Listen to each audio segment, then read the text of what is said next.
Kherson Counter-Offensive Begins, the Russian invasion of Ukraine. Documentary, let's go.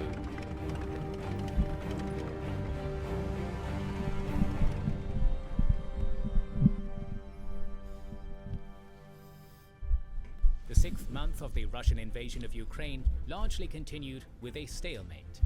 Since Russia completed the capture of Luhansk Oblast in early July, not much has changed on the battlefield. Russia continued making small gains in the Donbass front, while Ukraine achieved some success in the Kherson front in late August, along with continuing its campaign of destruction of Russian military infrastructure in the rear, including in Crimea. The situation on the Zaporizhian and the Kharkiv fronts remained mostly stable. In this video, we're going to present a more detailed breakdown of the most important military and political events of the sixth month of the war between Russia and Ukraine. Give me it. There's another front that each and every one of us needs to keep stable, and that's the front between toughest passwords for everything and NordLocker, cloud storage that protects your files with encryption. Take a look and get an exclusive deal with a 30-day money-back guarantee at nordvpn.com/kingsandgenerals. In the first days of August, Russia continued putting pressure on Ukraine's defenses, particularly in Donbass. Aiming to decrease the civilian casualties in the unoccupied portions of the Donetsk Oblast, the Ukrainian government started mandatory evacuation of all population there, as on August 2nd, the first train with people from Donetsk Oblast left for Kirovohrad Oblast. Russia's main target of the advance remained the Slovyansk-Seversk-Bakhmut triangle, along with heavily fortified Avdiivka and areas surrounding it immediately to the north and to the south. Battles in these areas had been going on since July, and despite the concentration of the bulk of the Russian manpower and firepower in this area, not much had been achieved in the beginning of August. Russia's 4th Guards Tank Division, 90th Guards Tank Division, and the 3rd Motor Rifle Division engaged with the Ukrainian 79th Air Assault Brigade and the National Guard units around Dolina, Krasnopilya, and Bohorodichne to take full control over the MO3 highway and advance to Slovyansk. But since several Russian units had been redeployed from this axis to the Kherson front in order to confront the expected Ukrainian counter-offensive, the Russian army did not possess sufficient troops and firepower to overwhelm the Ukrainian defenders in this area. Which is surprising considering how much you thought they would be able to bring. Ukraine largely stood their ground after the front line stabilized following the capture of Lysychansk. Russia had made several attempts to break through the Ukrainian defenses on the Hyhorivka, Verkhnokamianska, Ivanodarivka, Berestova line, with clashes reported on August 3rd, 7th, 8th and 11th, without too much to show for it. Russia's biggest success in this area was reaching the western portion of Verkhnokamianska, where the elements of the 2nd Army Corps of the LPR pushed back the Kalinowski Regiment. But Ukraine's control over commanding heights between Ivanodarivka and Vyimka in the south of the Axis had enabled the 4th Rapid Reaction Brigade and the 17th Tank Brigade to stand its ground against the 90th Guards Tank Division and the 55th Separate Motor Rifle Brigade, while near Hyhorivka, the 15th Mechanized Brigade had withstood the pressure of the 150th Motor Rifle Division and the GRU Spetsnaz. Russia continued its attempts to advance on Soledar and Bakhmut, along with capturing the T-1302 highway.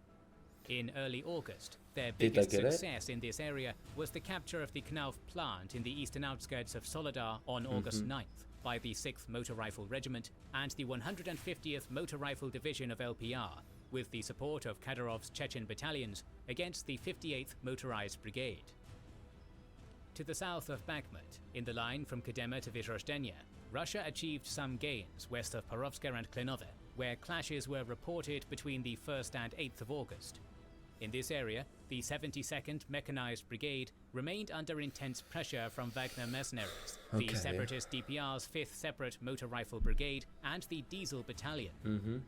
Russia also intensified its attempts to break through the fortified area in the town of Avdiivka and its surroundings, and their attempts to bypass Avdiivka from the south and the north had some success. In the first days of August, the 1st Army Corps of DPR separatists pushed back the 56th Motorized Brigade between Spartak and Mineralna, while by August 4th, the 1st Army Corps of DPR captured at last part of Pisky in battles against the 54th Mechanized Brigade in the south of Avdiivka. But they still The weren't able to Ukrainian hold much ground, 110th were they? Mechanized Brigade's defense of Krasnohorivka against the Somali Battalion of DPR and the Look 4th at it, Motor it's Rifle Regiment of literally, LPR and the kilometers Donbass of ground, Battalion's and that is defense of it. Marinka against the 2nd Army Corps of LPR was more successful. Even though Russia continued holding initiative in Donbass, Ukraine also had some success in the east in early August, as the 93rd Mechanized Brigade, the 95th Airborne Brigade, and the 10th Mountain Brigade liberated some land south of Izium, from Dmitrivka towards Devhenka, pushing back the 3rd Motor Rifle Division, the 13th Guards Tank Regiment, and the GRU Spetsnaz units in the process. It seems that Ukraine had taken advantage of redeployment of Russian units from this area to the Kherson and Zaporizhian fronts. To see what ground they can On the gain back. Kharkiv front, the stalemate continued. Heavy battles took place around Udi, where the 200th Separate Motor Rifle Brigade engaged with the 113th Territorial Defense Brigade in the Prudyanka-Dementivka Slatina area, where the initial success of the 10th Motor Rifle Regiment of DPR on August 2nd in Dementivka was later negated by the pushback of the 28th Tank Battalion and from Ternova to Bayrek, where the 80th Separate Motor Rifle Brigade's advance was repelled by the 117th and 227th Territorial Defense Brigades and Mate, go on the Ukrainian Special Ukrainians. Forces. In early August, Just defending the their slow and position. grinding pace of operations on both sides continued on the Kherson front. Literally, the Ukrainians just making it so difficult and so costly for the Russians. In this period, Russia tried to regain positions which they lost throughout the summer. While the 20th Separate Motor Rifle Brigade's attack on Tridolubivka was repelled by the 60th Motorized Brigade, Russia managed to gain some ground on the Ukrainian bridgehead on the eastern bank of the river Inhulets in battles which intensified after August 5th. Okay. There, the 34th Separate Motor Rifle Brigade and the 247th Guards Air Assault Regiment pushed the 105th and the 106th Mechanized Brigades and the Ukrainian Marine units slightly back, but failed to destroy the Inhulets bridgehead. Interesting. On the Zaporizhian front, neither side achieved any meaningful progress either. The only notable event on the battlefield was a small advance of the Russian 13th Guards Motor Rifle Brigade against the 68th Jaeger Brigade towards Mikilska. The rest of the front remained stable as both sides tried to deploy more forces to the area in an attempt to potentially break the stalemate. It's just, it But is while just the a Zaporizhian stalemate, front though. remained largely stable, since early August, the situation in the Zaporizhia nuclear power plant started to alarm the international community. On August 3rd, the chief of the International Atomic Energy Agency, Rafael Grossi, stated that the situation at the plant was completely out of control under the so? I Russian don't remember seeing administration, this. and that every principle of nuclear safety has been violated. Ah, I see. According to the Institute for the Study of War, Russian forces based around the NPP have attacked Ukrainian positions in Nikopol and elsewhere in recent weeks, intentionally putting Ukraine in a difficult position. Either Ukraine returns fire, risking international condemnation and a nuclear incident, which Ukrainian forces are unlikely to do, or Ukrainian forces allow Russian forces to continue firing on Ukrainian positions from an effective safe zone. Wow, I didn't even think about that. They literally, what can the Ukrainians do? They can't, because then they look like the bad guys, so they have to just take the hits. Both sides That's blamed disgusting. each other for the situation at the power plant throughout August. Grossi called Ukraine and Russia to facilitate an inspection visit of the atomic agency to the power plant. On August 5th, Russian opposition media outlet The Insider reported that Russian forces had mined the turbine room of Energy Block 1 of the power plant.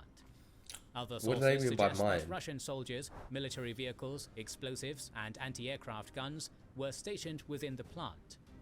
More evidence of Russia storing military equipment in and around the plant emerged on August 21st, as Is this satellite because imagery they know from that they state can't- showed that Is this because they know the weaponry is going to be safe in there? Because obviously because at the moment it seems like the Ukrainians keep attacking the Russian ammunition supplies, food supplies, weapon supplies, and so on and so forth. So if they store it in this nuclear facility, they're not able to basically bomb it. So the ammunitions, weaponry, and other goods are basically safe from attack. It would make sense, and I understand why the Russians have done it. It doesn't look good, and it's not necessarily fair, But it's an Russian advantage, and military in war you're equipment going had to take been it, placed aren't within you? 60 meters of Reactor 5. On August 6th, Ukraine's President Volodymyr Zelensky condemned Russia for shelling of the power plant as an act of terror and called on the international community to recognize Russia as a state sponsor of terrorism. On August 14th, 42 states called on Russia to remove its forces from the power plant.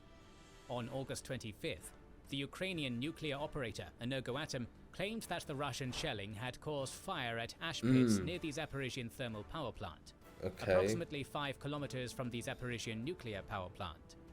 At the end of August, Russia at last agreed to the inspection of the power plant by the IAEA delegation headed by Grossi.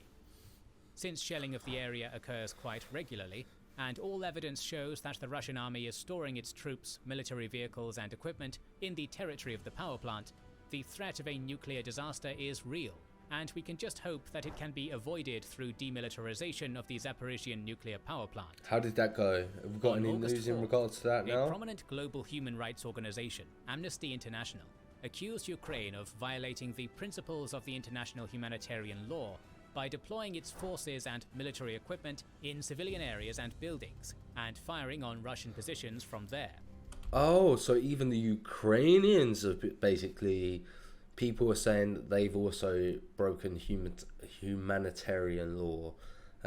Who was it who accused them of that? Because I missed that. This caused an outrage in the Ukrainian government, as Zelensky refuted Amnesty's claim, blaming the organization of shifting the responsibility from the aggressor to the victim.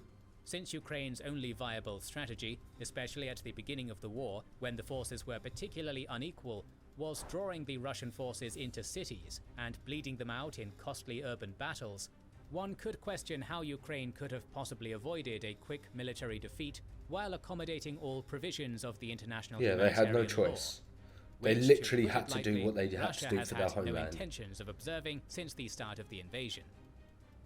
On August 6th, several reports about Ukrainian partisan and sabotage activities emerged.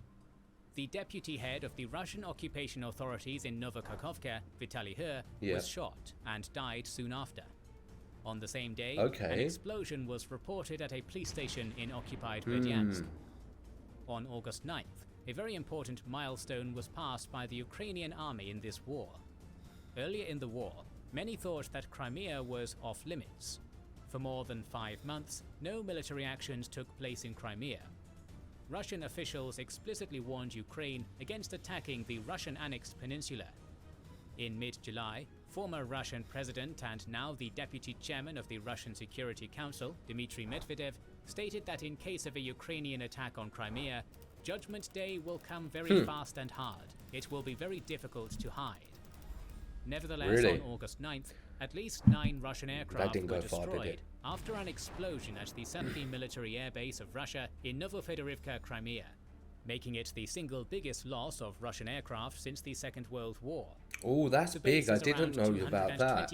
That's a nice little victory for the Ukrainians. Go on, boys. Kilometers away from the Ukrainian positions, which made it impossible to target it by the GMLRS missiles supplied to Ukraine by the US for the HIMARS. Neither Russia nor Ukraine acknowledged that this was caused by a Ukrainian action, but ironic comments from the Ukrainian officials indicated that this was in fact done by the Ukrainian army operating behind Russian lines, while the official Russian side insisted that explosions occurred due to negligence. The comments President Zelensky made on the following day made it clear that it was indeed a Ukrainian operation. He said that this Russian war began with Crimea and must end with Crimea, with its liberation. On the same day... Do you think they're going to get Crimea? Do you think that's a reasonable ask? It's a difficult one to say. An ammunition depot in Mishensк, Crimea was struck too. Russia doesn't Again, it was out of HIMARS reach, give it up, so how exactly an explosion occurred can only be guessed.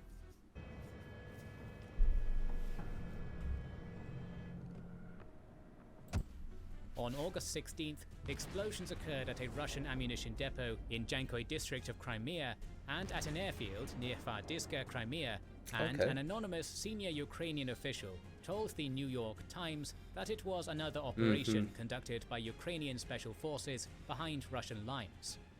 On August 18th, another explosion in Crimea was reported, this time near the Belbek Air Base.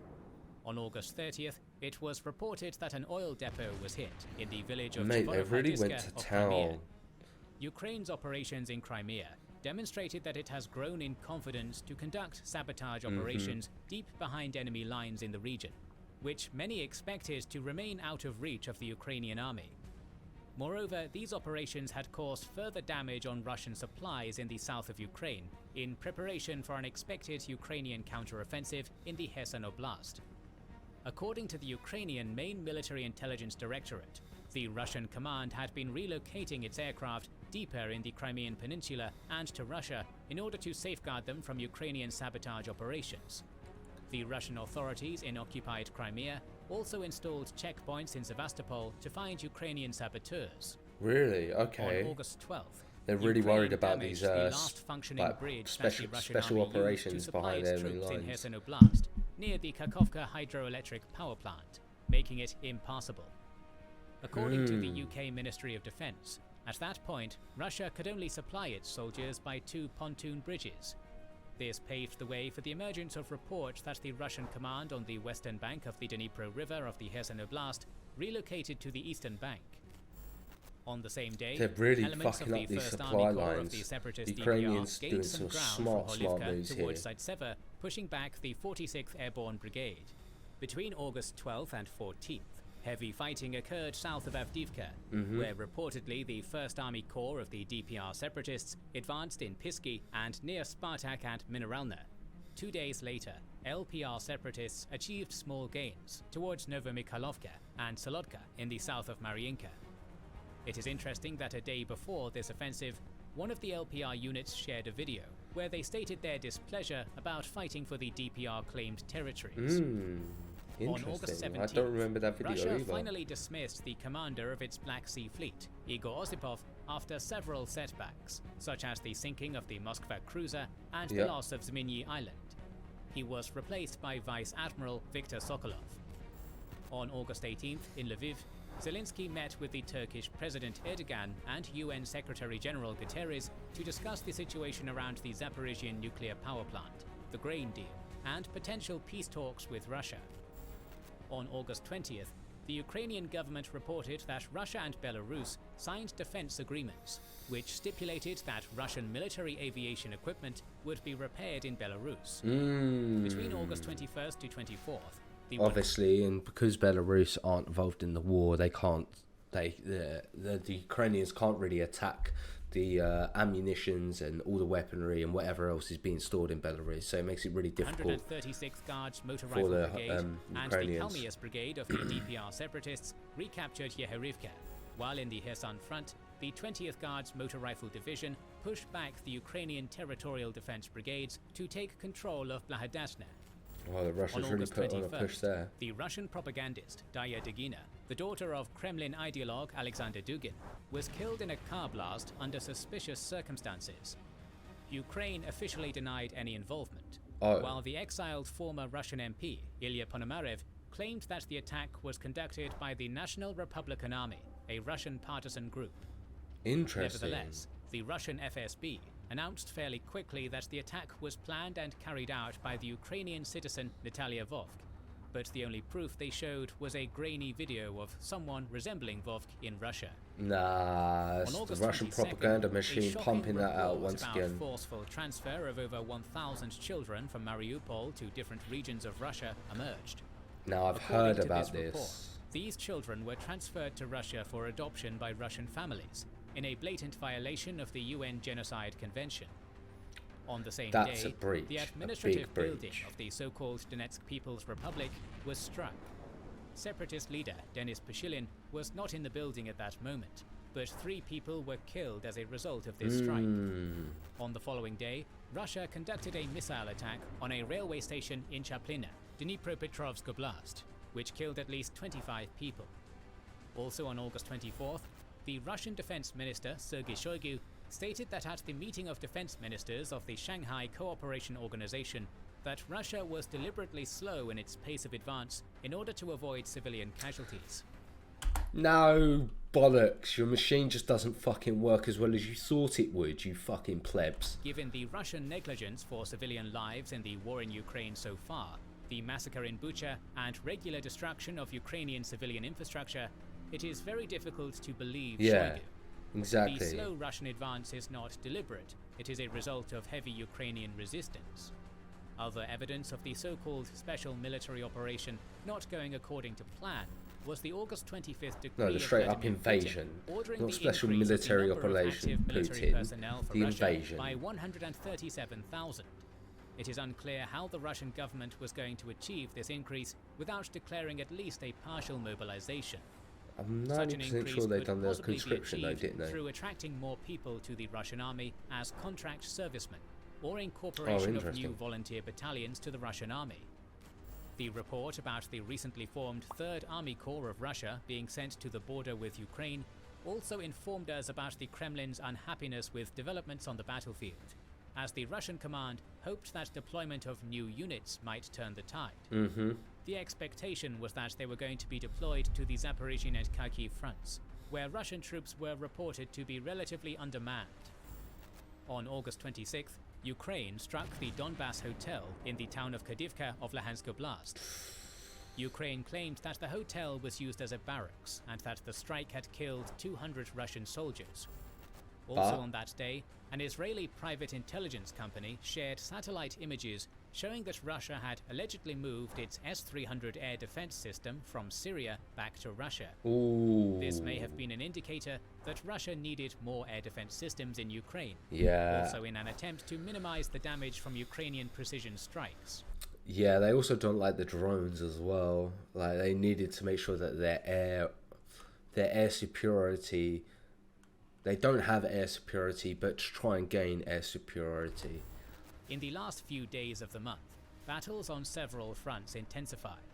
After weeks of putting intense pressure on the 72nd Mechanized Brigade, the separatist DPR units and Wagner mercenaries pushed back the Ukrainian defenders to the western outskirts of Kodema, south of Bakhmut. On the Kharkiv front, an unconfirmed report of the capture of the village of Udi by the 200th Separate Motor Rifle Brigade emerged.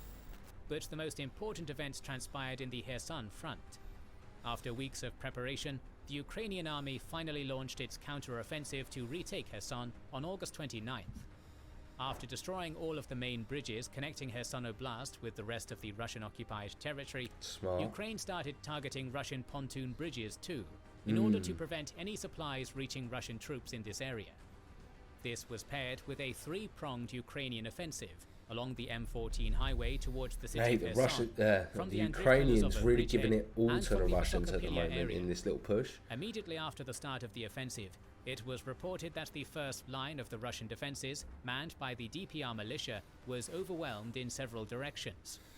Along the M14 highway, the 28th Mechanized Brigade, the 59th Motorized Brigade, along with the Territorial Defense Brigades, pushed back the 20th Guards Motor Rifle Division and elements of the 7th Guards Mountain Air Assault Division to advance on Pravdina, Ternovi Podi, and Posad Pokrovska. And did they capture them? It was reported that Pravdina changed hands several times until the end of the month. Zelenihai and Blahadatna remained heavily contested too. Around the Andrivka-Lazovo bridgehead, the Ukrainian Marine units spearheaded the attack to liberate Suki Stavok and Kostromka, while battles around Bruskinska continued at the time of writing of this script. But while Ukraine had limited success on these two axes, several military analysts argued that the main focus of the Ukrainian offensive was from the Vysokopilya area. There, the Ukrainian 60th Motorized Brigade reportedly drew south of Vysokopilya and Olina to envelop Russian Spetsnaz units in the area. The liberation of Arkhangelska village was also reported in this direction. We must note that at the time of writing of the script, the situation on the Kherson front remained extremely fluid.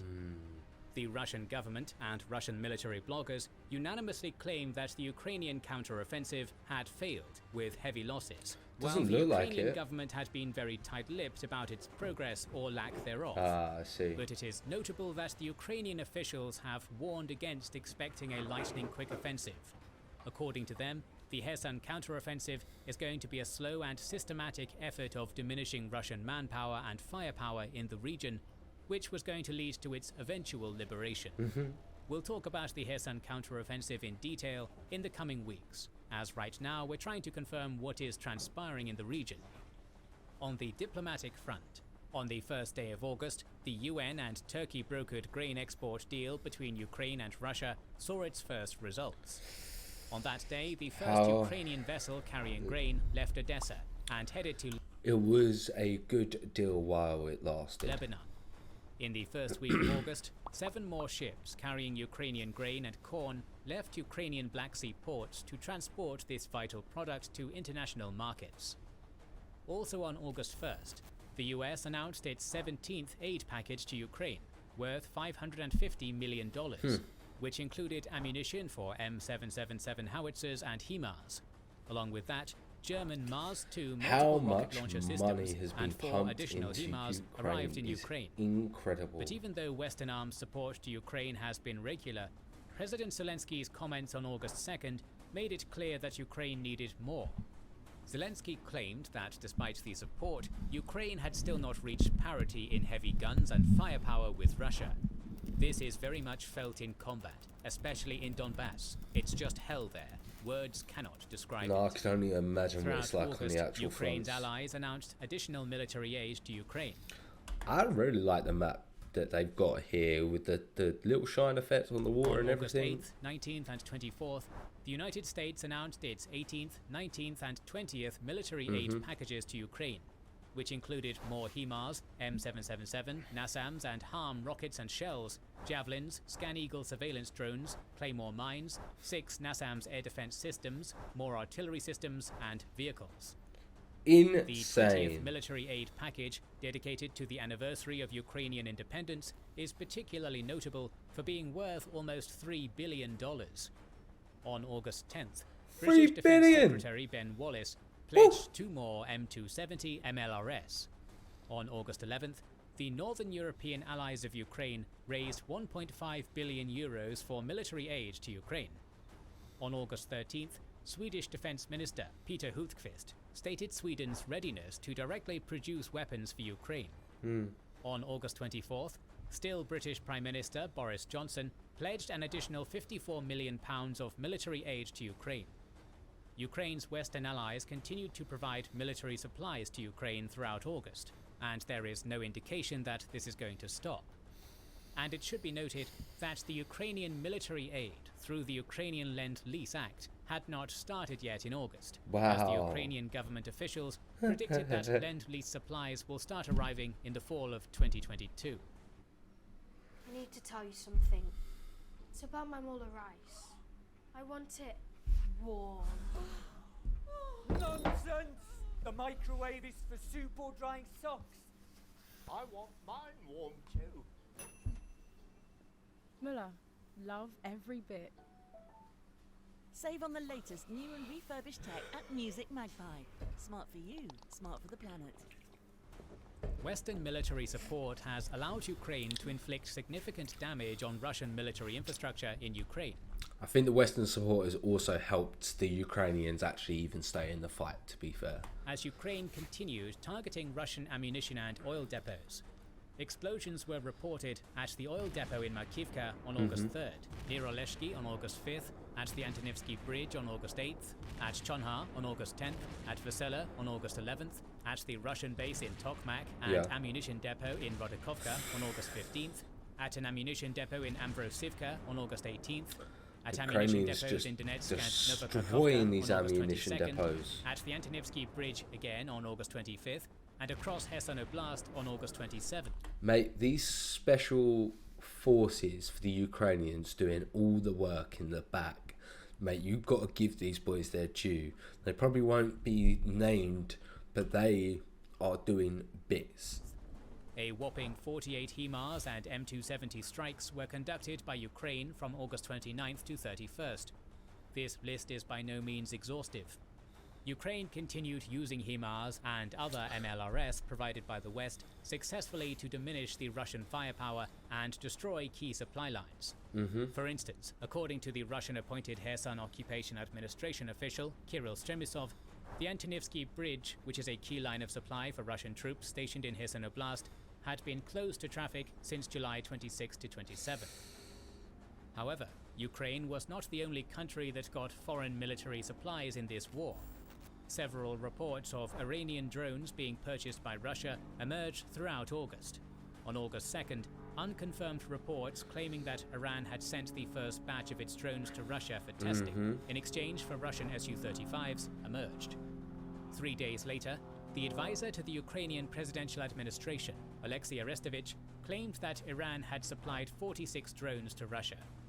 He went even further to state that Russia had already started using these drones in Ukraine.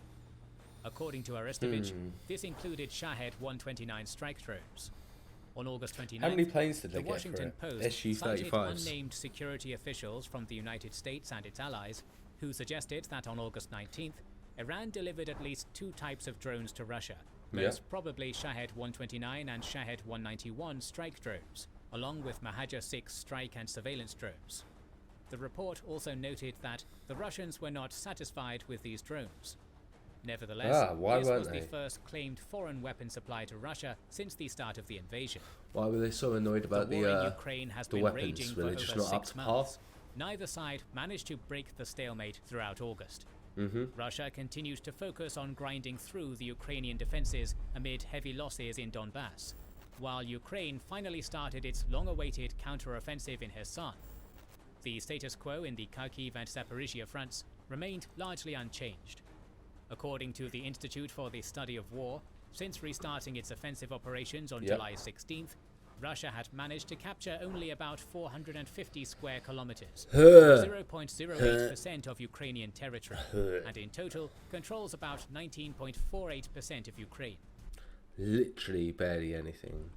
Western military aid, particularly multiple rocket launcher systems, has largely halted the Russian advance. Russian intentions to hold referendums in occupied regions in order to ultimately annex them look far-fetched at the moment too. The counter-offensive in Kherson and continued partisan activities in the occupied areas make realization of these plans in September unlikely. Both sides continued suffering heavy losses. The most recent estimate of manpower losses of Russia was made by the Pentagon on August 8th, according to which Russia has suffered 70 to 80,000 killed and wounded. The number of Ukrainian losses is unclear. On August 22nd, the Ukrainian commander-in-chief, Valery Zaluzhny, said that about 9,000 Ukrainian soldiers had died since the start of the war. But almost 3 months before that, on June 3rd, the presidential advisor, Alexei Arestovich, suggested a higher number of casualties at around 10,000. According to the Oryx military blog, these are visually confirmed losses of Russian equipment by September 2nd. 994 tanks, 2,055 vehicles, 113 command posts and communication stations, 16 heavy mortars, 267 artillery pieces and vehicles, 90 multiple rocket launchers, 52 aircraft, 49 helicopters, and 121 drones. Insane amount side, of the visually numbers. confirmed equipment losses are the following: 249 tanks, Look at that 609 difference. vehicles, 7 command Look at the posts and difference. communication stations, 115 artillery pieces and vehicles, 22 multiple rocket launchers, 41 aircraft, 13 helicopters, and 33 drones. Look at it. Unfortunately, more videos on this conflict are on the way, so make sure you are subscribed and have pressed the bell button to see them. And you know I have, and I hope you guys are subscribed to Kings in General. If you haven't already, head over to his page, that link's in the description box down below. I thoroughly enjoyed this reaction, and I hope you guys did as well. It's a bit of a longer one, but you know what it is. If you enjoyed it, like, comment, subscribe, hit that notification bell, and I will catch you in the next video.